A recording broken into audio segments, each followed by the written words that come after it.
का काम ही यही है।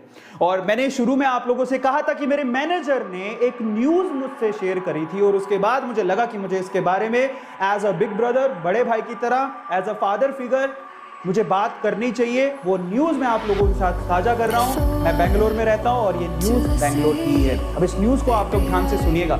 26 साल का एक लड़का था, उसने सुसाइड कर लिया सिर्फ सेक्सटोर्शन रैकेट की वजह से।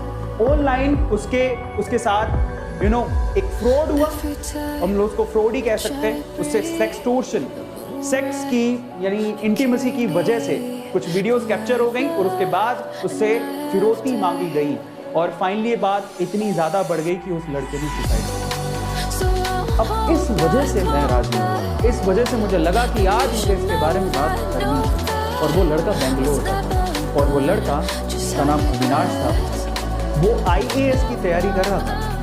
अचानक से क्या होता है, उसे फेसबुक पे एक रिक्वेस्ट आती है, नेहा नाम की लड़की, ठीक है, आप नाम पे मत जाइएगा, बट धीरे धीरे रिक्वेस्ट आती है, बातें होने लगती हैं। उसे नहीं पता था कि जो लड़की की रिक्वेस्ट आ रही है उसके पीछे एक रैकेट काम कर रहा है। धीरे धीरे बातें होने लगती हैं, बातें और बढ़ने लगती हैं, धीरे धीरे और क्लोज आने लगते हैं। एक वक्त ऐसा आता है कि वो लड़की बेंगलोर की नहीं थी, समझ रहे हो, वो कभी मिले नहीं एक दूसरे से, कभी नहीं मिले, वो बेंगलोर की थी ही नहीं, कभी मिले नहीं, सिर्फ मोबाइल पे ही बातें हो रही हैं। धीरे धीरे पर्सनल नंबर शेयर हो गए, फिर धीरे धीरे उन्होंने वीडियो कॉल शुरू किए, वहां से इंटीमेट चीजें शुरू हो गई। और एक वक्त ऐसा आया जब उस लड़की ने इंटीमेट वीडियोस शेयर किए, उस लड़के को बोला कि तुम भी इंटीमेट वीडियो शेयर करो, तो गलती वही हो गई। उस लड़के ने बिलीव कर लिया और उस लड़के ने इंटीमेट वीडियोस, लाइव वीडियोस जो भी था, ऐसे वीडियो कॉल्स किए जिसकी वजह से वो फंस गया।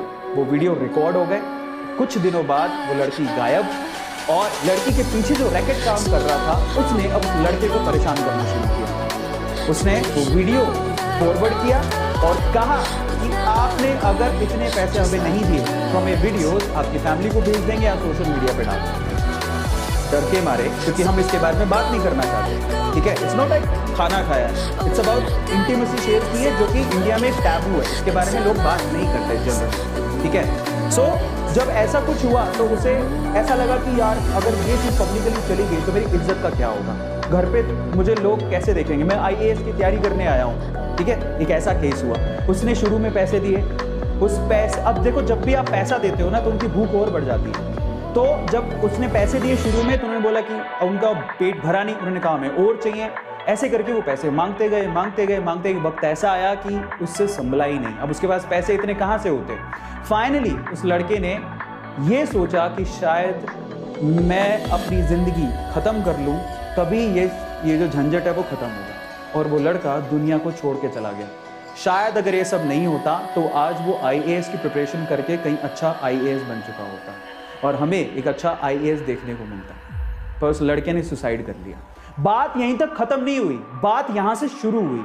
इतनी बुरी, मतलब मैं कहता हूं कि शायद कभी कभार ऐसा लगता है कि इंसानियत पूरी तरह से खत्म ही हो चुकी है, कि फैमिली जिसने अपना 26 साल का नौजवान लड़का खो दिया, वो लड़की फिर से उसकी बहन को कांटेक्ट करती है, पता कर लेती है उसकी बहन को कांटेक्ट करती है और उसको बोलती है कि मैं अविनाश को देखे मुझे बहुत दिन हो गए, मैं अविनाश की, मतलब बताया कि अविनाश की गर्लफ्रेंड मुझे उसे देखे बहुत दिन हो गए, ऐसा करके। और जब वो ऐसा बात बोलती है तो वो उसकी सिस्टर कहते हैं कि अब ही इज नो मोर, वो अब जिंदा नहीं है। अब देखिए उसके बाद क्या होता है, वही रैकेट वापस से अविनाश की बहन को कॉल करते हैं और उसे कहते हैं कि ऐसा ऐसा है, उसकी वीडियोस हमारे पास है, हमें पैसे चाहिए नहीं तो वीडियोस हम पब्लिक कर देंगे। अब उसकी बहन थोड़ी समझदार थी, उसने पुलिस को ये केस रेफर किया कि ऐसा ऐसा कुछ हो रहा है मेरे भाई के साथ, और मुझे लगता है कि उस सेक्सटोर्शन की वजह से उसकी जान गई है। फाइनली पुलिस ने पूछताछ की, समझ में आया कि वो लड़की एक्चुअली बेंगलोर की थी ही नहीं, वो एक रैकेट चलता था कहीं राजस्थान में दूर, और वहाँ पे कुछ लोग थे जो उसको बराबर ब्लैकमेल कर रहे थे और उससे परेशान होकर उसने अपनी जान दी। ये पूरा केस था।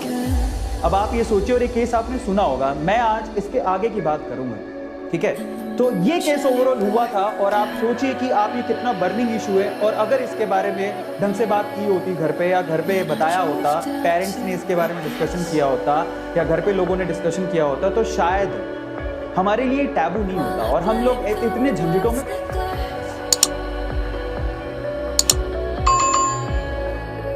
फंसते नहीं।